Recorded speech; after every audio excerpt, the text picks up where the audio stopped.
Thank you, and good morning, President Mather and members of the board. I'm going to start this morning's report highlighting the report called A Solid Foundation for the Future. And in this report, we were able to illustrate key decisions that have been made by the staff recommendations and then the board's ultimate approval, which would include the change in December of the assumed rate of return, also known as the discount rate, and the amortization policy. I'll also brief you a bit on outreach activities as well as some internal activities that we do that really helps to support CalPERS as a destination employer. So last week we did release the report, again titled A Solid Foundation for the Future, and it paints a picture of where we stand with our funded status and outlines the actions that we have taken to ensure retirement security for California's public servants. The decisions CalPERS has made to lower the discount rate, to approve a new asset allocation, and shorten the amortization period have put us on a solid path to fund the system for generations to come. Our overriding message is that members can be certain their benefits will be there for them, just like they have been throughout our 85-year history. It is our focus and it is our primary duty to stay focused on the members' needs, the members' expectations, as well as being a reliable partner to our participating employers, also a very important part of the relationships that we have here at CalPERS. We'll use this information as a basis for future conversations, presentations, and visits with both member and stakeholder groups in the coming months. We've also made a PowerPoint template available for your use, as I know you are out talking with member groups and labor groups and employer groups, so please feel free to use that template, and if you need additional talking points, certainly let us know. We also know that pensions are a shared responsibility, and if we're going to ask our partners to contribute to the long-term success of the fund, then we need to do our part to run the system as efficiently and effectively as possible, and to invest our assets always with our 7% assumed rate of return in mind. The next 5 years will be one of focus on what we call total fund return and total fund performance.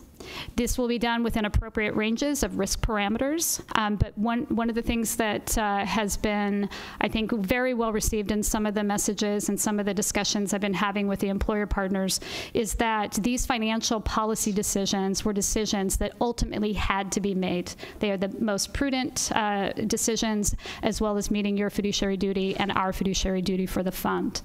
Those decisions now put us in a very good place to focus on the one piece that we have complete control over, and that is the investment side. So in yesterday's Finance and Admin Committee, you were also presented with the first reading of the proposed budget for fiscal year 2018 and 2019. It does represent a net increase of 0.3%. While some of our operational costs are growing, we've made every effort to offset them with reductions in other areas.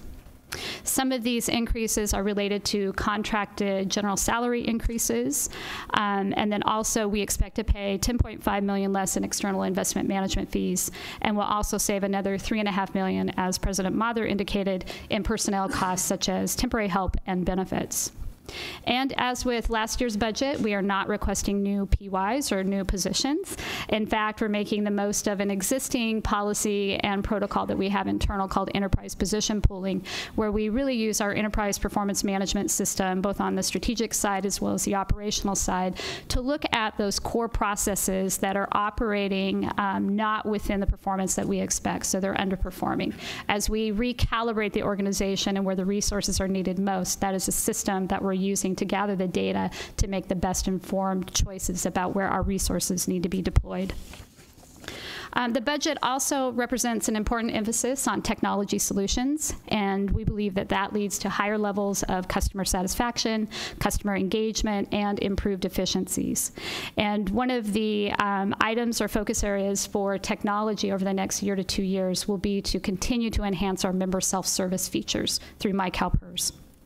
So the next step in the budget process will be a second reading and approval in our May meeting. Also, as a part of that budget, I should also mention that it does finalize the actuarial valuation system, which is the replacement of the old system that we've had here for quite some time. This is a system that's being completely developed by internal team members, which is wonderful. And so we will have that ongoing support being provided by the CalPERS information technology team. Also on Tuesday, you received evaluation reports for state and state agencies and school employers. The reports do factor in the second year of the discount rate change for the state, and then the first rate for the schools, for the first reduction for the schools, and provides information on what their contribution rates will be. Rates are going up, which we projected, and we are continuing to work with our employer partners so they understand how to put these projected rates into their own budgets and budget planning. The impact to the state's contribution rates has been mitigated due to the governor and legislature's decision to pay the $6 billion toward the unfunded liability. And I think it's an example of the importance, when possible, of pre-funding. And we're going to give you a legislative update here shortly, and we can talk about one of those pre-funding mechanisms that's being considered by the legislature. In addition to the payment toward the unfunded liability, the state plan was able to realize savings as a result of PEPRA. You saw that the PEPRA changes are beginning to be seen, and then higher than expected fiscal year returns for 2016-17 for a combined savings of about $277 million. And then the rising rates, as we talked with you about yesterday, are the result of the implementation of the lower discount rate, the changing demographic assumptions, and then rising employer payroll costs. Upon your approval today, the final valuation reports for employers will be completed by the end of July. On to the health program. As President Mather indicated, the healthcare beliefs, we've been able to finalize that work to the extent possible and get a final action on those today. We are also in the process of our rate development process, and we'll be able to provide more public information about that soon. So the healthcare team has really been focused on 3 areas, and that is promoting high-value care, improving the health outcomes and status of our members, their families, and the communities where they live, and reducing the overuse of ineffective or unnecessary medical care. We will present preliminary rates to the Pension and Health Benefits Committee next month during the May meeting, and we'll bring back final rates in June. So now on to some outreach activities. Last month I was able to continue some of the regional office visits. This is something I really enjoy doing, and trying to find time in the schedule to do it is really important, and we're going to do a better job in finding more opportunities to do that. These regional offices, they operate as a satellite office of headquarters, and what I will tell you, they are highly engaged team members. They're very connected to the customers who are walking in, asking for advice and counsel, and they have the best ideas about how to make changes to work processes. So Corrine Carolyn, who is the manager at our contact center, she accompanied me on these visits, as well as Kara, and she documented a number of ideas that she's brought back to headquarters to work on implementation. So it's really clear to see how passionate our team members are about the primary duty that we all have in serving our members.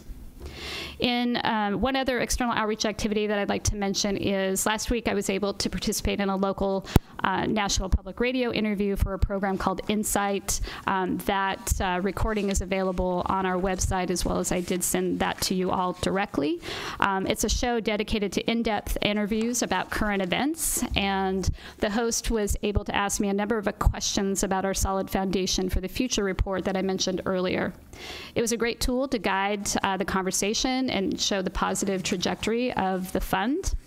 And I was also able to directly address some of our critics' concerns that the fund is insolvent, as well as address our philosophy related to divestment, and that engagement with the scale and the size of CalPERS engagement really does matter. I was invited back in a few months to provide an update, and I look forward to continuing that dialogue with the show's host. So on to some internal activities, which again I think are really important to talk about, because it does make CalPERS the employer of choice, helps us with our recruitment as well as our retention. So next week on April 24th, the executive team and I will be able to recognize the Apex Award. It's at a breakfast to congratulate the recipients on their outstanding contributions. That will be followed the next day on April 25th with a graduation ceremony for our pilot Emerging Leader Program participants. And we're very excited about this program. It's designed to provide pre-leadership training and coaching to some of our most promising, motivated team members. It's an opportunity for them to determine whether leadership is really part of the career that they want to continue to move forward in. Gives them a little exposure before they have the responsibilities of actually being a leader. And I think what we have heard, and I'll hear more about this during the breakfast, is that this program was really well received by both the participants as well as the mentors. And this is one of several talent management initiatives that our human resources teams are working on to proactively plan for the leadership needs for tomorrow that we will have when many of our current leaders are beginning to retire or schedule their retirement dates. Then on the 26th, April's going to be a busy month. The very next day, we'll host our first ever wellness fair, which is really interesting. This is the first time we will be providing this event to our team. It will feature health screenings, fitness challenge, and health exhibits to encourage team members to embrace wellness resources that we have to offer. And then as the week winds down, the March of Dimes Walk for Babies will take place on Saturday, April 28th. CalPERS employees will take part in this walk and have done so each year and are passionate for this cause. And then that will be followed May 8th through 10 with our annual Career and Education Fair here on CalPERS campus. And this is an annual 3-day event which provides fundamental resources to help our team members grow in their careers and to highlight the work we do with exhibits showcasing our divisions and human resource programs. And then new this year is a special mentoring hour on the first day that will help employees connect with team leaders and mentors across the organization. And then at last but not least is the Susan G. Komen Race for the Cure to raise money for breast cancer research and supportive services. I would say this is one of the most important events for the team here at CalPERS and gets high levels of participation. And then in closing, I will end with investment performance year to date. The total fiscal year to date performance is 8.3. The rolling 1-year return of the fund is 12.4. The 3-year return is 6.8. The 5-year return is 8.4. The 10-year return is 5.4. The 20-year return is 6.4. And that concludes my remarks, and I'm happy to take questions. Thank you.